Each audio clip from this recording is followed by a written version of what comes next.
At first glance, the recent adjustment to China's export tax rebate policy may seem like a straightforward move, simply tightening fiscal spending by reducing subsidies, but if that is all you see, it is very easy to misread what comes next, because this is less about intensity and more about direction.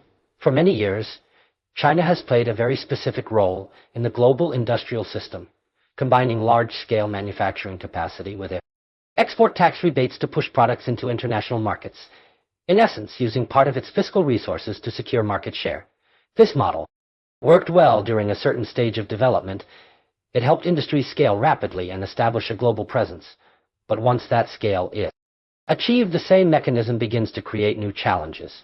Capacity continues to expand, competition within industries intensifies, and profit margins are gradually squeezed. In some cases, companies even lower prices aggressively just to maintain orders. This kind of internal pressure has been building for quite some time, but as long as external demand remained strong enough to absorb output, the issue did not fully surface. What is changing now is that both the external environment and internal priorities are shifting, which makes the previous support framework less sustainable. This is why the current adjustment in export tax rebates, while targeting specific sectors on the surface, actually reflects a broader shift in economic thinking, moving from a model that prioritizes external circulation toward one that gives greater weight to domestic demand.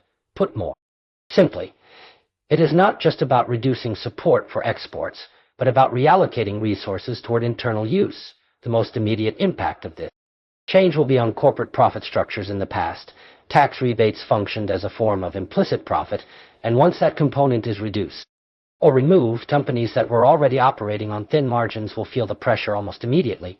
For those heavily reliant on scale and price competition, this could even become a matter of survival. However, from another perspective, this shift also sets the stage for a different outcome. Industries may begin to differentiate more clearly. Companies with stronger cost control, better technology, and more stable customer bases are more likely to withstand the pressure and potentially gain market share. This is often described as a Matthew effect, where stronger players become even stronger while weaker ones gradually exit. In the short term, this process can make industries appear more fragile, but over a longer horizon, it can lead to a healthier and more balanced structure.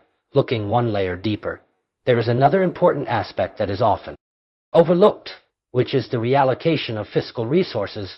When export tax rebates are reduced, it effectively frees up budget space, and it is unlikely that these funds will simply remain unused. Instead, they are more likely to be redirected toward areas such as domestic consumption, infrastructure, or strategic industries.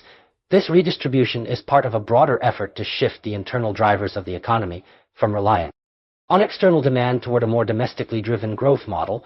This transition will not happen overnight, but the direction is becoming clearer.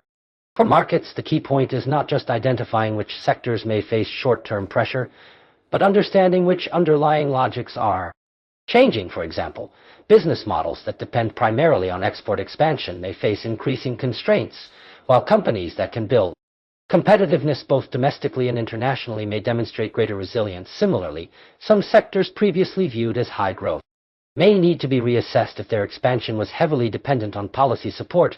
From an investment perspective, the biggest risk is often not being wrong about direction, but applying outdated frameworks to new realities. This is particularly relevant in both A-share and Hong Kong markets, where many valuations have been built on expectations of continuous expansion and policy backing.